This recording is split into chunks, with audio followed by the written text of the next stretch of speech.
Welcome to Satyanand சேனலுங்க. இன்றைக்கி பார்த்தீங்கன்னா ஒரே மழையாக இருந்துச்சு. சூடாக ஏதாவது சாப்பிட்லாமான்னு யோசிச்சுட்டு இருக்கப்ப சரி ஓகே டைம் ஆயிடுச்சே போய் குழந்தைங்கள பிக்கப் பண்ணிட்டு வந்துடலான்ட்டு ஸ்கூலில் போய் பிக்கப் பண்ண போனேன். பார்த்தா அவங்களும் அதே மைண்ட் செட்டில் இருந்தாங்க. அம்மா நாங்கள் ஃப்ரெஷ்அப் ஆகிட்டு வரதுக்குள்ளே சூடாக ஏதாவது செய்யுங்க அப்படி சொன்னாங்க. ஸோ அந்த கேப்பில் நான் என்ன யோசித்து செஞ்சேன்னு பாருங்கள், ராகி அடை தான் செஞ்சேங்க.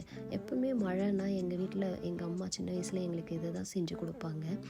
இதோட ரெசிபி பார்த்திங்கன்னா ராகி மாவில் முருங்கைக்கீரை சின்னதாக நறுக்கிய வெங்காயம், அதுக்கப்புறம் பச்சை மிளகா, அப்புறம் தேவையான அளவு சால்ட்டு போட்டு பிசைஞ்சு வச்சுக்கணுங்க.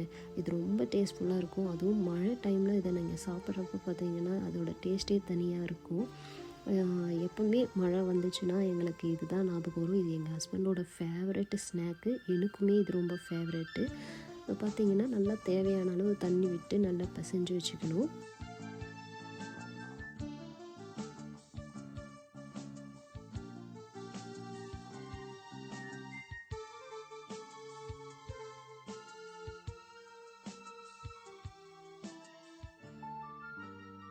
அடைக்கு ஏற்ற பதத்தில் பார்த்திங்கன்னா தண்ணி விட்டு பிசைஞ்சு வச்சுக்கணும்.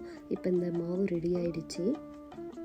இது மாதிரி ஏதாவது வேலை செய்கிறப்ப பார்த்திங்கன்னா என் மைண்டில் ஏதாவது சாங் ஓடிட்டே இருக்கும். அந்த சாங் தான் இந்த பேக்ரவுண்ட் மியூசிக்.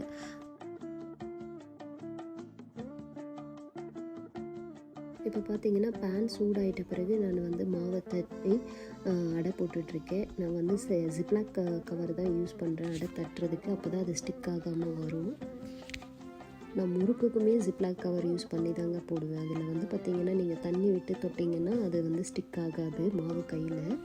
சைடில் எனக்கும் ஃபில்டர் காஃபியை மேக் பண்ணிவிட்டு நானும் சூடாக அடையை சாப்பிட்டேன். என் பையனும் சாப்பிட்டா டேஸ்ட் நல்லா இருக்குன்னு சொன்னால் நீங்களும் ட்ரை பண்ணுங்கள். தேங்க்யூ ஃபார் வாட்சிங் ஃப்ரெண்ட்ஸ்.